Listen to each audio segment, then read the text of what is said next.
আরও একটা নতুন ভিডিও তোমাদের সবাইকে স্বাগত জানাই। এবার টি-20 বিশ্বকাপ ভারত ভার্সেস পাকিস্তান ম্যাচ হবে কি না তাও তো বলার ঠিক নেই। যে শিওর ভারতের টিম 100% শ্রীলঙ্কা যাবে, তারা যাবে। ম্যাচও হোক বা না হোক তারা অবশ্যই যাবে টিম ইন্ডিয়া। ভারতের টিম শ্রীলঙ্কাতে যাচ্ছে। আসলে আমাদের ক্যাপ্টেন জিজ্ঞাসা করা হয়েছে যে ইন্ডিয়া ভার্সেস পাকিস্তানের ম্যাচের কথা, যে জানায় আমাদের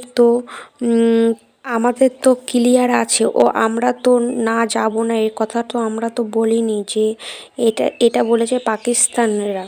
আইসিসি অফিসিয়ালি অ্যানাউন্স করে দিয়েছে, আইসিসি ও বিসিসিআই, এবং সেখানে খেলা হবে। আমাদের জন্য টিকিটও বুক করা হয়ে গেছে ও আমরা নিশ্চিত যাব। বাকিটা সেখানে গেলে দেখা যাবে। ও তোমাদের কি মতামত? ইন্ডিয়া পাকিস্তানের ম্যাচ হবে কি হবে না অবশ্যই কমেন্টে জানিয়ে যাবে তোমাদের মতামত। আরও নতুন খেলার আপডেট পেতে আমার ইউটিউব চ্যানেল সাবস্ক্রাইব করো, লাইক করো। অসংখ্য ধন্যবাদ সবাইকে ভিডিওটা দেখার জন্য।